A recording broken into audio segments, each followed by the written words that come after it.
and today I'm going to be showing you how to use your Avaya J-Series telephone.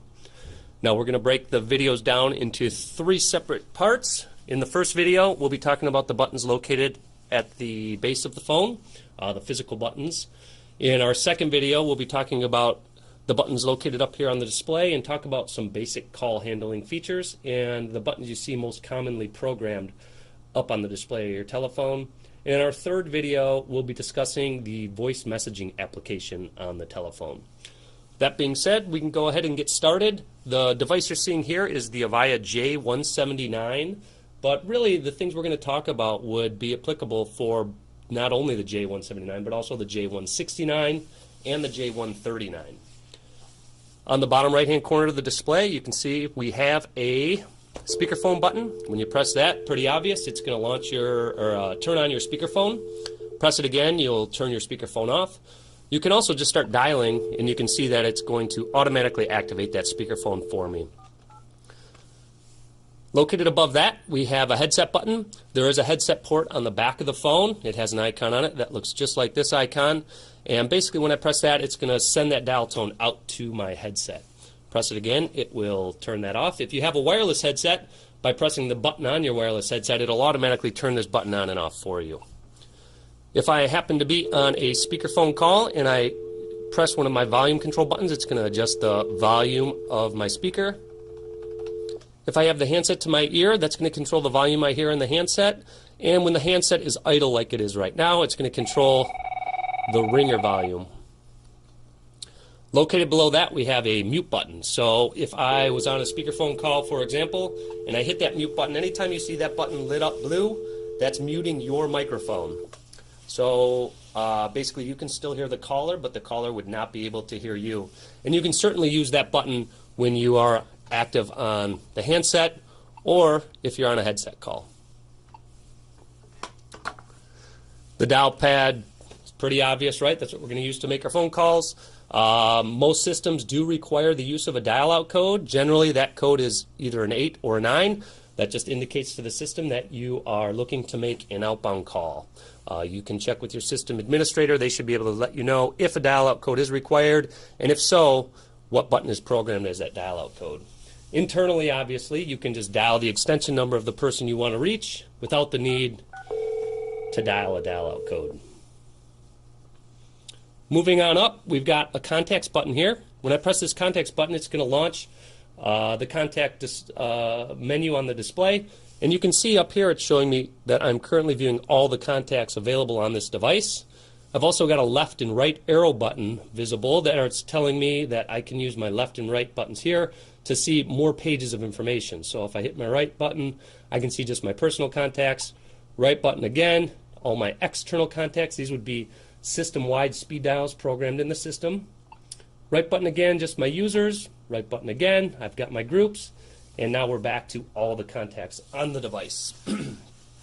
Now I can certainly use my up and down arrows to scroll and see different people on the system, or I can use my dial pad to search this as well. So if I were to hit C, O, N, you can see it's matching to anything that has that as part of the name. So I'm getting the conference room, computer room, and the basement computer. If I hit clear, it's going to take me back out and clear my search results. The biggest thing on this device is to pay attention to these 4 buttons located beneath the display. As you're doing different things on the phone, these are like your built-in help buttons that show you what options are currently available. So I'm going to go ahead and search that again.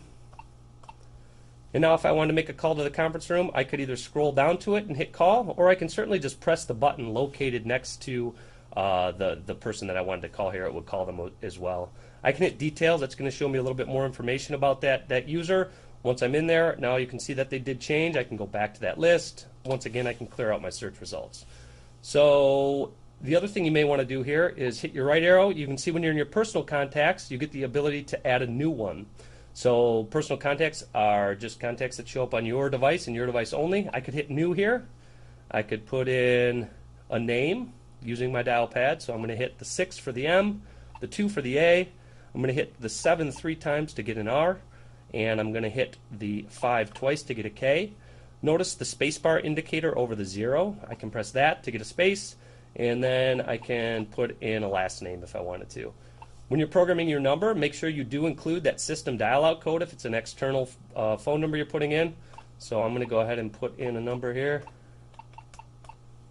and I'm going to hit save. And now I've got a new personal contact. And you'll notice that once you create a personal contact, it will show up in the list of all the contacts available on the device. Now your system-wide contacts, those are programmed by the system administrator, and those will show up on all of the phones on the system. You may notice me hitting this button. This button takes me back out to my main screen. So anytime you press that, if your display, you just want to get back to your main button screen, you're going to hit this. It brings you back. I like to think of it as a home button. That's what this button is going to do for you. All right, moving on. Over here we've got our caller ID log button. So if I press that, it's going to launch the caller ID log on the device. Again, I've got a left and right arrow button that are showing me there's more pages of information available. Right now I'm seeing all my caller ID history. If I hit my right arrow, I'm just going to see my missed calls. Right arrow again, my incoming calls. One more time I get my outgoing calls, and then back to that main caller ID log list. Again, paying attention to these buttons, I can see that there are more options available. I can hit details. It's going to show me the time, the date, and the duration of that call. I can hit call. It'll call that number back. I can hit delete to remove that entry from my caller ID list. One other thing that's kind of nice in here is you can hit more, and you can hit plus contacts. So for instance, let's say you had a missed call from somebody, and you wanted to take their name and their phone number from that caller ID log and add it to your personal contact list. You could go to that call, you can hit plus contact, and it's going to grab that name and that phone number and allow you to modify it if needed. So I could go in here and drop a 9 in front of the number and then save it. And now if I go back to my personal contacts, you can see that it took that name and it brought it right into my personal contacts. In this case, I'm going to hit more and I'm going to hit delete, and it's going to remove that entry. But that's a convenient way to bring information from your caller ID log over into your personal contacts without having to use the dial pad to type the name in manually. I'm going to exit back out to our main display. Up here we've got our menu button on the phone. If I press that, it launches the menu and allows me to go in and view information about the device and kind of personalize it a little bit. The main thing you'd use in here would be found within settings. So if I go into settings, we get some options here for phone where you can control where the calls alert on. Probably not much you're going to do in there. Audio, I can turn the button clicks on the device on and off. The main thing you would use in here, if you scroll all the way down to the bottom, you've got personalized ringing. This allows you to differentiate the ringtone on your device from maybe the person sitting next to you.